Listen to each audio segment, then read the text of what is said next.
Jogja, Jakarta, Kalimantan dan segala macamnya. Luar biasa, amin. Dari Medan juga, amin. Kita akan memulai ibadah kita pada sore hari ini. Kita mau puji nama Tuhan sama-sama, kita mau tinggikan nama Tuhan sama-sama. Kita mau menaikkan syukur kita yang terbaik buat Tuhan. Kita memuji Tuhan, kita angkat pujian. Segala puji syukur hanya bagi Tuhan.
Ku tersungkur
Terima kasih Tuhan. Hari lepas hari kami terus berjalan seperti perjalanan dari Mesir ke Kanaan. Tuhan, pada masa-masa sulit sering sekali Engkau berbicara tentang kedalaman. Tuhan, kadang-kadang rahasia-rahasia yang tersembunyi itu Engkau tidak ceritakan pada waktu baik-baik. Tetapi pada waktu kami mengalami tekanan dan masalah yang banyak, justru Engkau banyak berbicara. Oleh karena itu Tuhan, kami bersyukur karena ini adalah waktu-waktu yang sukar. Kami percaya ada firman-firman yang spesifik yang Kau akan terus sampaikan bagi kami, bagi gerejamu, bahkan bagi dunia ini ya Tuhan. Kami telah siap mendengar kebenaran firman-Mu. Haleluya, amin. Silakan duduk.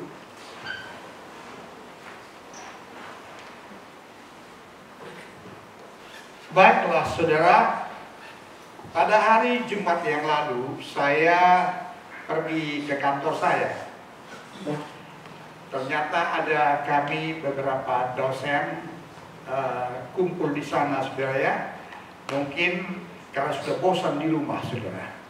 Karena saya lihat kampus kami itu tidak ada mahasiswa, gedung-gedung itu kosong saudara. Sudah hampir sebulan. Sangat mencekam, saudara. Lalu di sana kami bercerita dan mereka yang sebetulnya menyampaikan ini, saudara.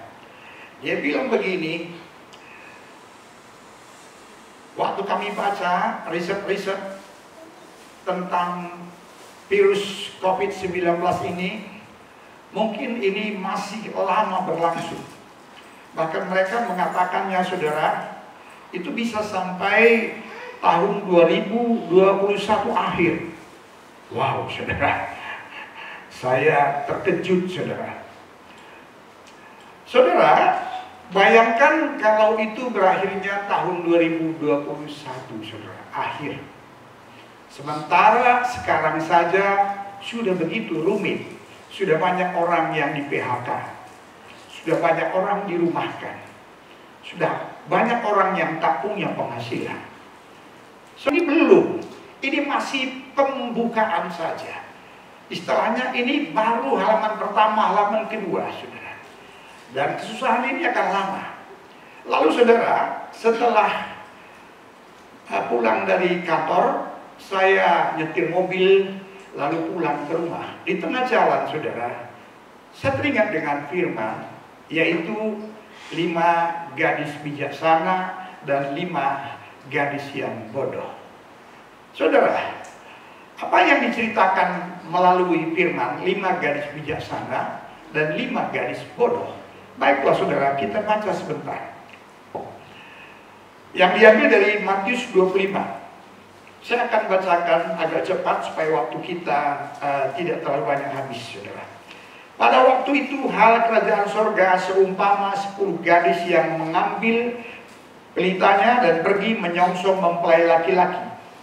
5 diantaranya bodoh dan 5 bijaksana. Gadis-gadis yang bodoh itu membawa pelitanya, tetapi tidak membawa minyak. Sedangkan gadis-gadis yang bijaksana itu membawa pelitanya dan juga minyak dalam buli-buli mereka. Tetapi karena mempelai itu lama tidak datang-datang juga, mengantuklah mereka semua lalu tertidur. Waktu tengah malam terdengarlah suara orang berseru, "Mempelai datang, song-songlah dia." Gadis-gadis itu pun bangun, semuanya lalu membereskan pelita mereka. Gadis-gadis yang bodoh berkata kepada gadis-gadis yang bijaksana, "Berikanlah kami sedikit dari minyakmu itu, sebab pelita kami hampir padam."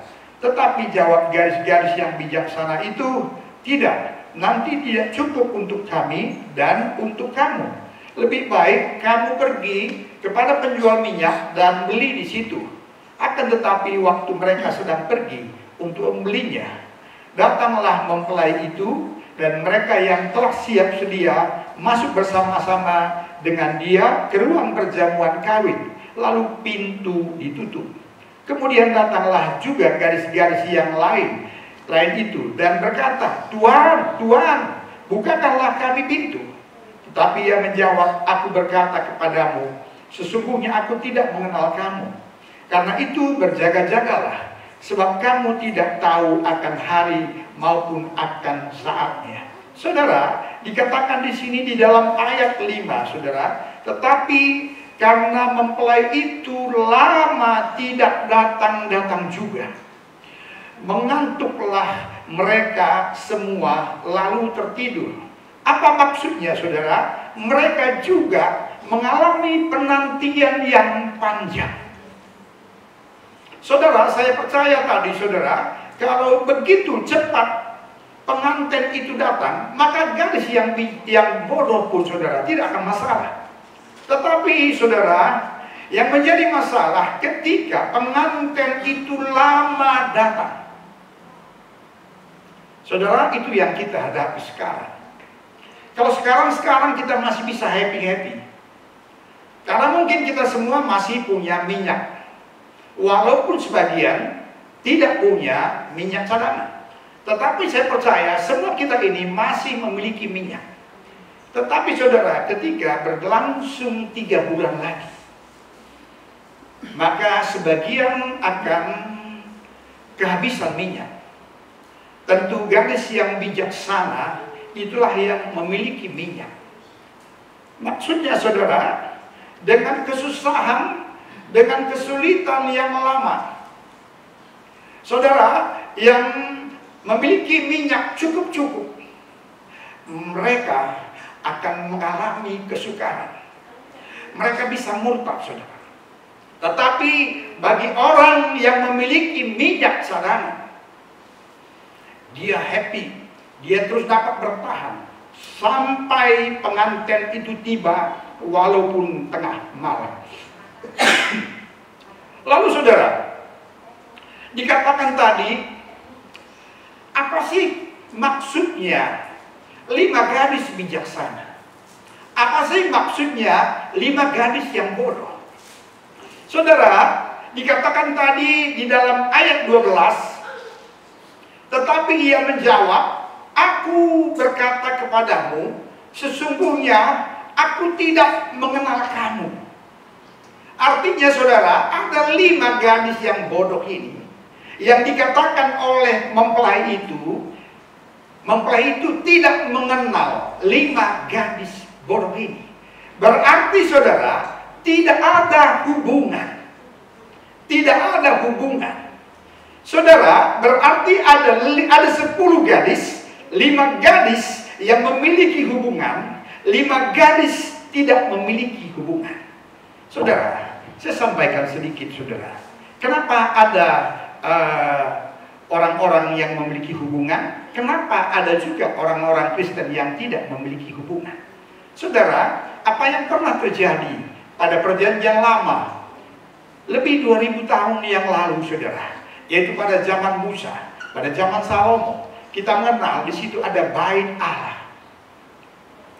Bait Allah, ada pelataran, ada ruang kudus, ada ruang maha kudus.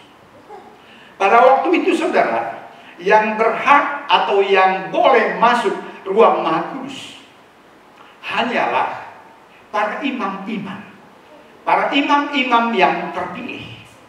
Saudara, itu pun kalau dia masuk, kalau ada sesuatu kesalahan, dia bisa gosong di dalam. Saudara, itu adalah bait Allah pada zaman Musa atau Salomo, di mana para hamba Tuhan saja yang bisa masuk ke dalam. Lalu saudara, hamba Tuhan ini atau imam ini masuk ke bait suci. Dia masuk ke ruang maha kudus. Lalu dia berjumpa dengan Tuhan. Lalu setelah dia berjumpa dengan Tuhan, dia keluar dari ruang maha kudus dan dia berkata kepada umat Israel, "Ho, umat Israel, aku mendengar suara Tuhan." Ya, tetapi saudara, umat Israel tidak ada satupun yang mendengar suara Tuhan. Mereka semua hanya mendengar suara Tuhan, melalui iman. Artinya, saudara, umat Israel tidak memiliki hubungan dengan Tuhan. Yang memiliki dengan Tuhan hanyalah imam-imam yang masuk ke ruang Maha Kudus. Saudara, tradisi ini masih dipelihara oleh beberapa gereja. Tradisi ini masih dipelihara oleh banyak hamba Tuhan. Saudara, saya melihat banyak hamba Tuhan yang selalu mengkhotbahkan sesuatu. Lalu mereka berkata, "Oh, suara Tuhan ku dengar. Begini, begini." Saudara, umat Tuhan yang gak pernah mendengar suara. Yang pernah mendengar suara adalah gembalanya. Hati-hati, saudara. Kalau saudara hanya bergantung dengan apa yang dikatakan oleh gembalamu, dan engkau tidak memiliki hubungan dengan Tuhan, karena engkau selalu mengandalkan apa kata manusia, engkau sama dengan gadis bodoh. Dan dikatakan engkau tidak dikenal oleh pengantin itu, karena engkau tidak memiliki hubungan yang jelas. Saudara, orang-orang seperti ini, saudara, yang mengandalkan apa kata orang, apa yang dikatakan oleh manusia, saudara, inilah yang akan cepat kehabisan minyak. Tetapi saudara, gereja yang dikatakan gereja Pondok Daud, mari kita baca, saudara. Kenapa Tuhan berkata, "Aku akan mendirikan gerejaku di akhir zaman"? Saudara, supaya kita semua menjadi gadis bijaksana. Amin. Gereja yang bagaimana itu yang Tuhan janjikan, saudara? Mari kita buka dari Kisah Para Rasul 15 ayat 16 dan 17.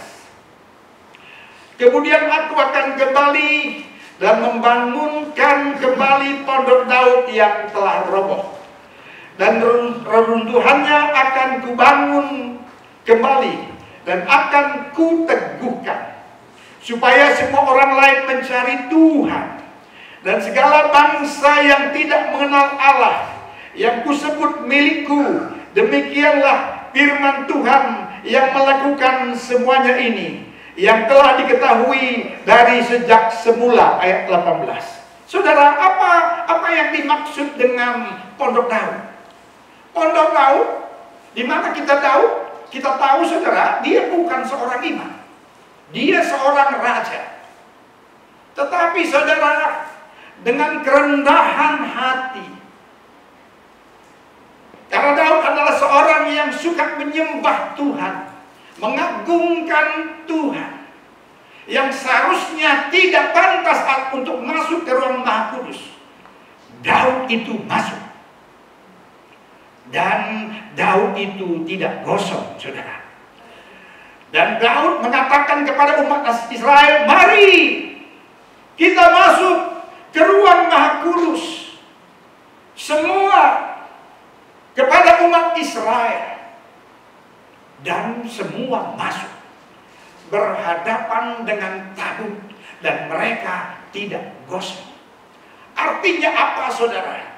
Gereja yang Tuhan inginkan adalah gereja di mana umatnya dapat bertatap muka dengan Tuhannya. Gereja yang Tuhan inginkan adalah gereja yang dibangun, di mana umatnya dan Tuhannya memiliki hubungan, memiliki kedekatan. Itulah yang dikatakan dengan gereja 5 gadis bijaksana. Saudara, kalau gereja yang berdasarkan dengan seperti gereja Pondok Daud, memang itu tidak perlu, saudara, tidak berbicara soal jumlah, tapi berbicara soal bagaimana hubungan yang dibangun antara orang yang bersama dengan Tuhannya. Saudara, apa yang dikatakan oleh Daud?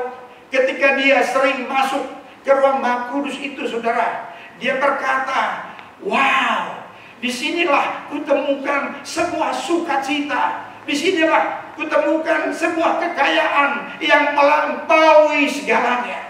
Bahkan saudara, dari ruang Maha Kudus itu, dari baitnya,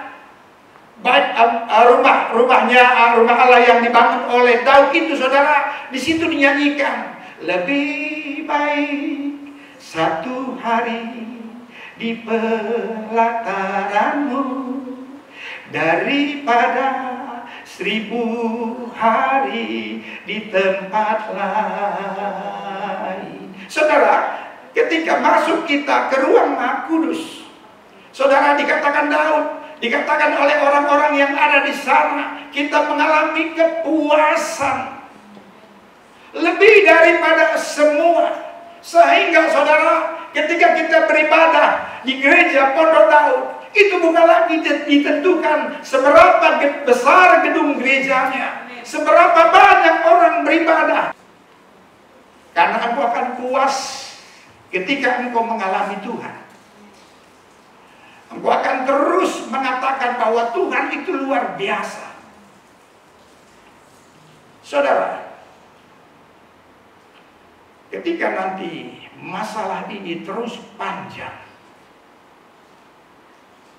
kalau engkau mengandalkan apa yang dikatakan orang, kalau engkau hanya mengandalkan firman-firman yang diucapkan oleh orang, dan engkau hanya mengandalkan melalui khotbah-khotbah orang, bukan melalui persekutuanmu dengan Tuhan, bukan persekutuanmu yang erat dengan Tuhan, suatu hari ketika badai ini panjang dan badai ini besar, engkau bisa kehabisan minyak. Saya ingatkan supaya kita tahu bahwa gereja itu bukan gedungnya, bukan banyaknya orang, tapi gereja adalah hubungan kita dengan Tuhan. Ketika engkau melekat, engkau tidak akan pernah kehabisan minyak. Engkau tidak tahu, engkau tidak takut, walau entah bagaimanapun nanti besarnya badai ini. Tapi Daud mengatakan, aku tidak takut. Bahkan berjalan di lembah kelam sekalipun, aku tidak takut. Karena kita bukan gereja Bait Salomo, tetapi gereja Pondok Daud. Amin. Terima kasih Tuhan. Kami bersyukur Engkau mengajar kami secara spesifik. Kebanggaan kami bukan tentang bagaimana kami ramainya berkumpul. Kebanggaan kami bukan tentang bagaimana gedung kami yang besar. Tetapi Tuhan, Engkau sudah melatih kami menjadi gereja Pondok Daud yang bukan ditentukan oleh jumlah, tetapi ditentukan oleh hubungan. Dan kami melihat bagaimana Daud itu, Tuhan, yang selalu bolak-balik ke bait yang dia bangun, ke pondok itu, bahkan 7 kali sehari. Dan dia berkata, aku puas. Dia berkata, aku kuat. Kami tahu Tuhan, masalah badai yang dihadapi oleh Daud begitu luar biasa. Bahkan anaknya yang dia kasihi pun memberontak. Tetapi karena kedekatan Daud dengan Tuhan, dia menulis mazmur-mazmur yang begitu luar biasa, yang menceritakan bagaimana dia dekat. Tuhan, demikianlah kami dekat denganmu. Kami adalah 5 gadis yang bijaksana, yang selalu berbicara tentang kedekatan denganmu. Terima kasih Tuhan. Terima kasih atas persekutuan ini. Terima kasih atas kedekatan ini. Haleluya. Amin.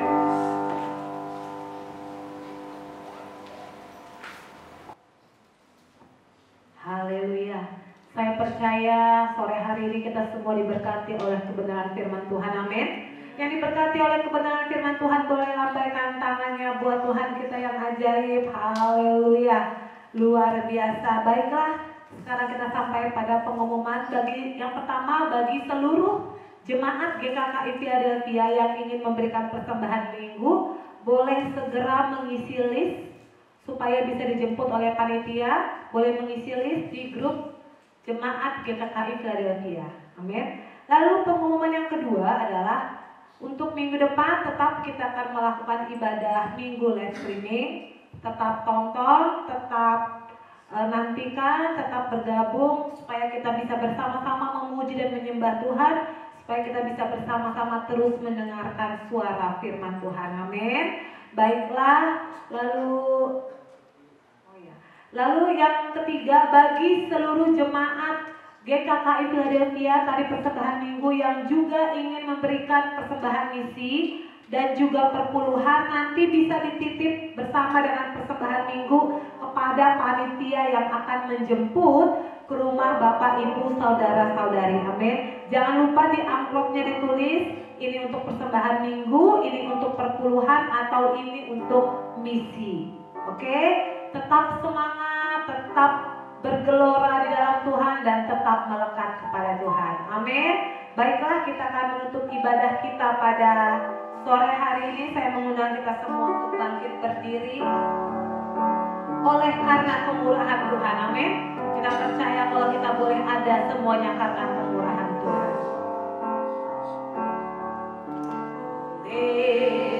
Karena kemurahan Tuhan ku ada sampai hari ini.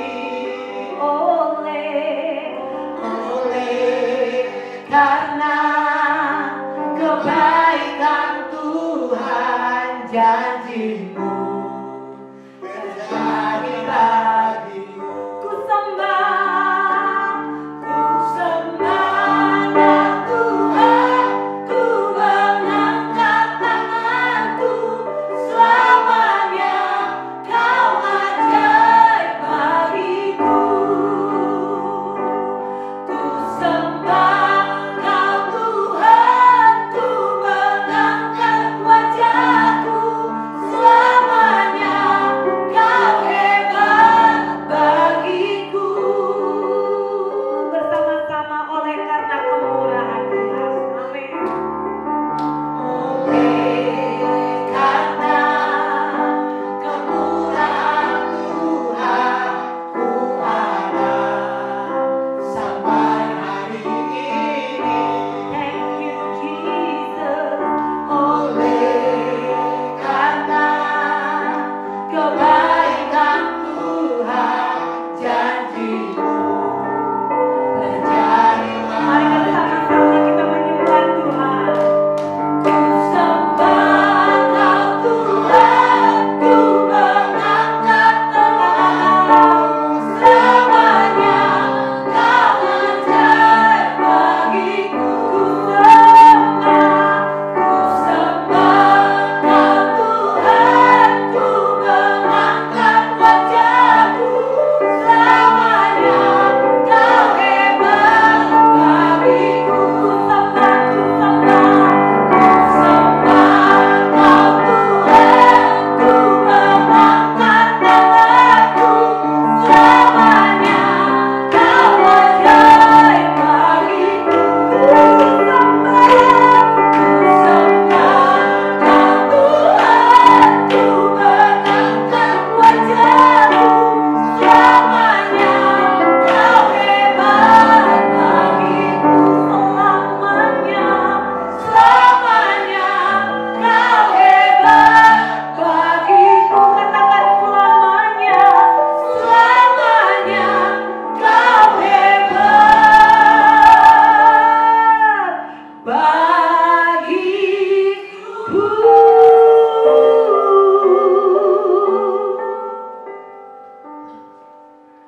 Terima kasih Tuhan. Inilah waktunya kami akan menyembah-Mu. Penyembahan yang murni adalah penyembahan yang mengucap syukur waktu kesulitan. Penyembahan murni adalah penyembahan yang tidak menyebutkan persoalan. Dan dia terus mengagungkan Tuhan dan terus meninggikannya. Dan kami percaya kami tak perlu menyebut-nyebut Tuhan tentang air mata kami.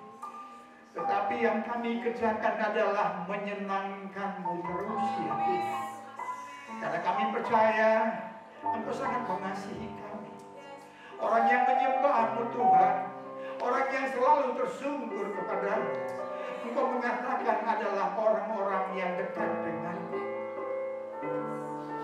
Pastilah Tuhan, Engkau kerjakan yang seturut dengan kehendak-Mu kepada apa yang kami alami.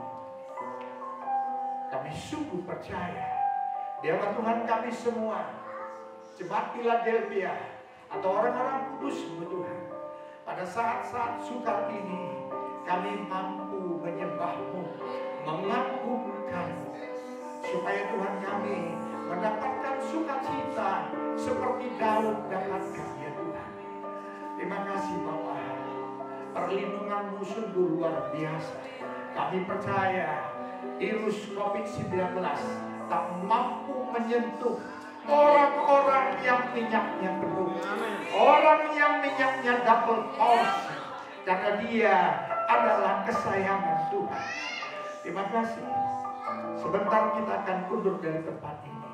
Angkatlah tangan-Mu, terimalah berkat, damai sejahtera, sukacita dari Tuhan Yesus Kristus, kedekatan dengan Dia, penyertaannya yang sempurna mengalir kepadamu sekarang sampai selama-lamanya. Bapa, terima kasih. Bapa, terima kasih. Bapa di dalam surga,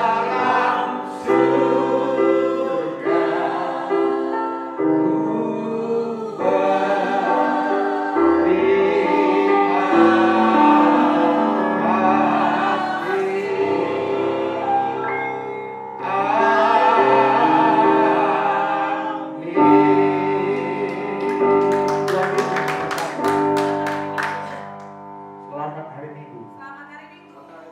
Ya, Pesan-pesan Bapak. pesan-pesan saudara supaya kita tetap dapat menjaga apa yang sudah digariskan oleh pemerintah, saudara. Kita bukan soal takut dan tidak takut, tetapi seorang penyembah itu adalah orang yang selalu tunduk, saudara. Bukan manusia yang mengajar dia tunduk, tapi karena kebiasaan dia tunduk kepada Tuhan, maka dia dengan mudah tunduk kepada apa yang sudah ditetapkan oleh pemerintah. Ya, kita patuh saudara. Amin.